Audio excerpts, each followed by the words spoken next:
Hey guys, in today's little review we will be reviewing the Desert Tech MDR by Silverback, I believe. Yep.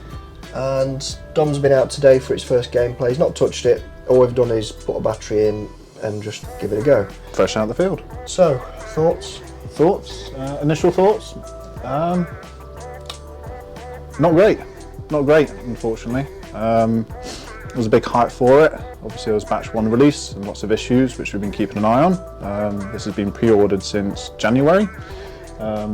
Quality of it wise, it's again a bit disappointing. The plastic, it's okay. It feels sort of cheap. Not for the money you're paying for the rifle. I would expect better. Obviously your lower is mostly polymer. The upper is metal, handguard obviously is plastic, the majority of it is plastic, but it's the little finishes such as here, the bolt handle, even the mag release, it's just that cheap quality metal. You'd expect on a Cyma for that kind of money. If I was paying, 200 quid, I probably wouldn't be too sad about it. When you're paying £550, you're expecting to get some good quality. For comparison, a TM, yes, the performance-wise they're not great, but the quality, it's pretty good. Yeah. Even for a VFC, for less than that cost. I mean, I suppose your premium externals, you're talking LCT, E&L, that sort of price point. Comparable, it's a bullpup, they're going to be a bit tricky to build as far as making them is concerned. It feels comfortable to hold. It's not a bad. No, it's not uncomfortable to manipulate. No, especially for someone with bigger hands. The grip's nice. Some of the other players have had a fondle and they've found it comfortable for a bullpup as much as it can be. So let's move on to batteries, battery space, etc. Yes, battery space. You've got two options. We have here a Nuprol 1200 11-1. These fit in nicely, or you can go for a round one, and it does say in the manual the exact diameters that will fit. Unless you're going to run it external and pec box it, it's going to be these. You're kind of stuck. Right, okay. Well, how is it to change the battery? Again, maybe over-engineered. 2 push pins here, one there and one there. It comes with the punch tool for it. You separate the upper and the lower, and it pivots on that there. You don't have to take that one out like we have seen some people do at some time, and it just slides along the top there. It's nice and snug. It doesn't feel tight, doesn't feel like it's going to get pinched. The wiring space for it is quite limited. You really have I did see get it right. Luke at Negative Airsoft. He had some problems initially getting the wiring in the right position to get the battery in place nicely. But that is down to user manual. It does say quite clearly, if you look, it's there. Right, okay. So, battery's not the end of the world. Now, No. We're aware about you have to put the bridge Yep, so there's a PCB jumper that they recommend to install to save if it's not cycling properly and all those issues. Mine came pre-installed and it has been cycling fine. Okay, so there's no common battery issues now from, just to be completely clear, Dom here got this model from Jason at Longbow. Big shout out to Jason. Yep, thank you, Jason. Yep. And he thankfully pre-installed that jumper, didn't he? He did, yes. So that eliminates problem 1 straight away. Absolutely. A bit of an oversight from Silverback, really, with the MOSFET. It's a bit overkill. The closest thing I could probably describe the level of build quality inside, especially with the MOSFET itself, is very, very much Aries. Yes, it's that very reminiscent of that magnet system. Why they went with that system and not something else, I've no idea. Now this smoothly leads us over to the next topic. You can't install a brushless warhead motor or the other brands out there. You can't install them in this. No. The main reason is it forces active brake. Now I've spoke to Jason at Longbow. He's going to have a chat at some point with Silverback to see if there's a way to deactivate the active braking, because for those who aren't aware, brushless motors do it themselves. So most aftermarket MOSFETs have had to implement this into their system where you can turn on brushless mode. So Titan, Jeftron, etc. Or other MOSFETs, you can just turn the brushless, the active braking right off. Yeah. Why they didn't think of doing this in this day and age is, the only way I can describe it is an oversight. Is it the end of the world? No. Does it limit what you can do with the rifle? Yes, as far as a teching perspective goes. Because I've no doubt in my mind I'm going to have to go in this and sort out the bevel to pinion issue that they commonly have. And while I was in there, I'd like to install a warhead, but obviously that's not an option, so we're probably going to have to go for either the current motor or a better quality, assuming the motor's not is the issue and it's the pinion. Maybe a different high torque motor of an equal quality. And it's not like they've not had time to address these kind of things ahead of time, because these are delayed releases. These should have come out during COVID.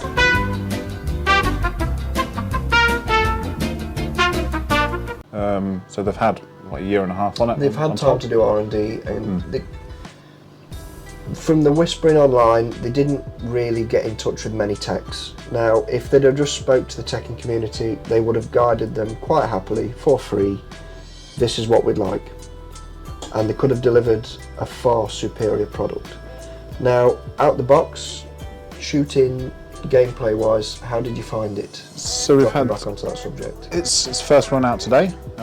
So we had it out for three games. So we set the hop for what I just thought was a 3. So it's with the low knob, the stock knob. So we haven't touched this rifle at all. It's as it comes out of the box. So you've got your low power spring and the low knob as a AEG power. So no MEDs, fantastic. It didn't perform, unfortunately. I set the hop to max, trying to get a 2.8 out. It just wouldn't do it. So whether that's cold. Yeah, now just to preface this, Jason kindly makes sure we get the harder tensioner for the hop. So in theory, if Dom ran 2.5s, then he'd be fine. Now, if you wanted to run a 2.8 or higher, you'd have to install the stronger knob, which isn't a problem. It's not really a major issue. It's just something you need to be aware of. If you're thinking you can buy this rifle, chuck a mag in it with 2.8s and expect it to just run, you'd need to change the hop knob. Not a massive job, but it's there. Now, sound. It's a hotly debated topic online now. Quite a few people, like Jaeger Precision, I believe it is, he did a video on it and got into some, how to put it politely, got into some trouble, back and forth, and there was a bit of crap going on, but thankfully he's now teamed up with Jason at Longbow to provide a service to stop said issue. Negative Airsoft has also addressed the issue, and a few other techs online have also done the same. How did you find the stock noise? Not pleasant. Not pleasant at all. Obviously I've seen videos before, and it never comes through quite the same. Perhaps, you know, it's muffled or the quality of the camera, but in person it's loud and it's very crunchy. Something, new gun. See how it fires. Awfully. No. I'm not a fan of this gun. I like the design. I've heard one of those guns shoot before, and it sounds like it's shooting like backwards, doesn't it? It does, yes. The lack of tappet plate and grindy gears, but it sounds worse than full auto. Would you like to hear? Oh yes, please. Would you like to hear what 550 pounds gets you these days?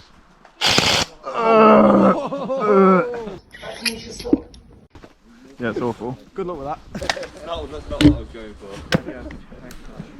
Should we touch this? Does it help? Do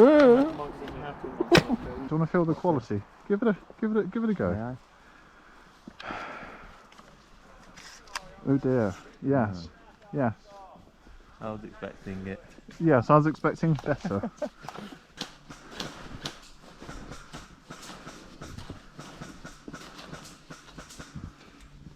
couple of them coming down the left side. I think that might have got him. That does not sound healthy. No, not for a stock gun, but it's an honest review. Not something I would have expected at all. Right, so let me preface that conversation. Dom is quite spoilt with rifles now. He's got some very high-end guns. He's used to nice, smooth, well-shimmed stuff, not really out-the-box things. But when I got hands-on with this yesterday, well, last night to be precise, I had a stock E&L AK, 74, and it sounded better. I also compared it to one of the old site rentals, just a nasty old G36. They're a bit of a war crime, and they sound equally better. For the price level of that, I would expect better, but it's again an oversight on Silverback. Whether they address it in the next batch, I don't know. That would be something you'd want to aim towards the suppliers or direct Silverback if you can get in touch with them. We do know the solutions to solve said issues, Yeah. but it shouldn't really be there in the first place. Now, No. the ways to resolve it is some people, i.e. Jaeger Precision, has dropped his bevel gear on the lathe and turned the face down a little bit so you can shim it a bit higher up to get rid of the screechy motor noise. Neg used a Cyma bevel gear, I believe it was.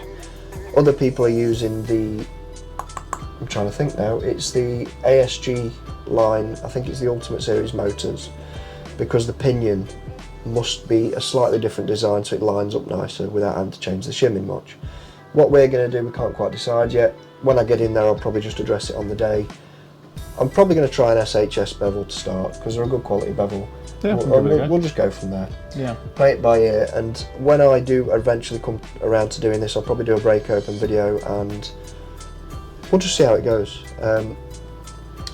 Now, accuracy at range as a stock gun. As a stock gun from Silverback, I would have expected better. Right, okay. Now, as a stock gun compared to something, say like a TM or a Cyma, or let's just say you bought a stock gun, say a 416 or from the FC or something like that, and you were to do a direct comparison, price aside. About the same. So it performs as a stock gun would. Yes. You're unfortunately. paying a premium for a gun like this. Now, should you expect slightly better for a premium price line gun? Personally, I'd say yes, but it's debatable. But the airsoft, it's never that way in the airsoft world, unfortunately. Just because you spent all that money doesn't mean you're going to get something great. It's normally, to get things great, you have to, Put more. you have to tech into them and get stuck in. So, what have we covered? We've covered the ECU MOSFET and the screechy gears. We haven't covered the hop unit. The hop unit, what are your Hop thoughts? units. It's interesting. We might be able to show. So there's two, I guess, bolt ejection ports on the side. A little bit finicky. I had to do this in game with gloves. Very tricky, but at least it's something I learned. So it's spring loaded, so it's not going to fall out. The translucent blue. It doesn't look fantastic, but it holds in place very well. It's stiff. If we can get it right, I think it'll be a decent hop unit. Yeah, I mean, it's a rotary hop unit. It's designed around the tappet system that's in there, which we'll get onto in a moment. It'll do the job. You know, if you get your BBs that you find works with the gun. I personally prefer Warhead BBs. Big shout out to Warhead, fantastic brand BBs. They do. It should be fine. Now, moving on to the tappet system. I've had a lot of experience with tappet systems. I'm working relatively closely with Aztec Innovations to try and improve their product, the Apache. I've got a few other designs in the works. Whether anything will come of it or not, we don't know yet. But I've had a lot of experience with the Sistema ones. I know them in and out because I've had to, going into doing the R&D with the tappet systems, I have to know what's out there, what works, what doesn't. Now we know the Sistema system works, but the limitations are sort of as follows. The rate of fire will be severely limited with it. Now, I'm probably going to take a rough stab, put it in the comments if you know the exact number. I'd guess around 28 RPS is probably a limit. I can tell you what this was doing. With the 11.1, it was about 16. Yeah, so don't expect to try and DSG a gun like this. It's simply not going to work. No. Now the next problem is the Sistema tappet system. It's based off an O-ring pulley, so the piston head seats into the front of the cylinder head, i.e. the nozzle part, plucks it back, and it's got an O-ring. Now the stock Sistema nozzles, if you go online and look at how long they last, The most I've seen them last is about 30,000 rounds. The least I've heard they last is about 10,000. So let's go worst case scenario. You get 10,000 rounds out of it. That's about 3 bottles of BBs before you've got to go in the cylinder and replace the O-ring, if the design is an exact copy. I'm not saying it is, I'm not entirely sure. I'll be able to confirm this when I eventually get in the gun to reshim, etc. From your opinion, is it a worthy sacrifice to have the tappet system? Because it's an unusual form factor, I agree. Yeah. I think in terms of general user maintenance for your generic airsofter, if they are capable and comfortable in doing so, I don't think it'll be such a big downfall.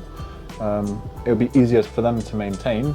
An O-ring can just go for no reason, but then again a tappet plate can just decide to break. Yeah, a tappet plate would be equally as... Arguably, this has quite an easy gearbox assembly, so you can get into it quite quickly. It's not complicated at all. And they even show you how to, which is good. They give you the instructions and at least they know how to maintain your rifle, as we all should. As changing a hot rubber should be a basic thing. I don't think it'll be a problem. I think 10,000 rounds, if that's what Silverback say it should last to, if you're using it as an AEG, I think you're going to maybe get a bit bored of that maintenance quite quick. If you're running it as a DMR power, which it does include the springs to do so and the trigger board, that's maybe a bit different. You're not really spamming the trigger as a DMR. Yeah, I think you're going to see these sorts of rifle builds be mainly aimed at the DMR style of gameplay. I really don't see it going any other way. Especially with folks who aren't technically minded, don't want to pay the extra to get Jaeger to skim down the bevel. You're going to end up seeing everyone just running DMRs. So that's just going to be simply how you're going to see it now. Even with the mag capacity, the stock ones are 78ers. There are 3D printed ones out where you can put PTS EPM1s in and so forth, so you've got all the mag capacity you ever want. But if you were not to go down that route, 78 rounds does not last long. No. And I've got 4 mags for it, and I found I was running out within about 2/3 of the game. Right. So, overall thoughts? Overall, if you really like the design of the gun, get it. Yeah, absolutely. It's one of those, you love it or you hate it. It's a Marmite rifle. I think it looks lovely. At the same time, it's ugly, but in a beautiful way. Only time will tell whether this will be a worthwhile investment, I think. We have a plan. We will get into it and make it better, and hopefully we'll go from there. But if I was to recommend it to someone brand new, no, I would say pick something else. You've got that £550, what else would you buy? Yeah. I would not direct them towards an MDRX. I would say as a preface, if you're going to buy one, say from Jason at Longbow, spend the extra money, get the Jaeger work up on it, which is something most of your techs will be able to do, but if you can get it before it arrives and you know it's going to have X amount of warranty, you may as well just get that done. And you'll just face a little bit of disappointment if you don't. That would be my sort of final thoughts on it. Anything else you want to really go over? Other than we've looked at the quality. The flash hider's nice. Yeah, you're 40 mil counterclockwise, what you'd expect on everything else. I had noticed putting M-lock on it for camera mounts, GoPro mounts last night. A little bit tricky on the bottom because of the raised edges. It doesn't quite sit flat, just a little niggle, but that's something I don't think really it's not a make or break. Yeah, most airsofters aren't running GoPros. No. Sort of and to be fair, you're just going to put an M-lock mount straight on. But for this occasion, I needed must. Ergonomic wise, it's fine. I like it. Don't get me wrong. I'm happy with my purchase, but we just know it. Spoiled. It could be better. We knew what we were getting into when you said I'm going to buy the MDR. Why? But yes, I think overall not bad. Yeah. So, like we said, final thoughts on closing. If you're going to buy it, get it through Longbow, get the extra work up on it from Jaeger. Well worth it. You just don't have that disappointing screechy noise. Then you won't be disappointed with the gun. If you buy it as a stock gun from, I don't know who else. Any other retailer. Any other retailer who doesn't offer such a service, you might be disappointed. So what I would say is, the other companies that supply these rifles, please, please, please, for the sake of your own business, make sure you do such a workup on them before they go out the door. Because if not, you're going to have a new product in that's going to be sat on the shelves. It's that simple.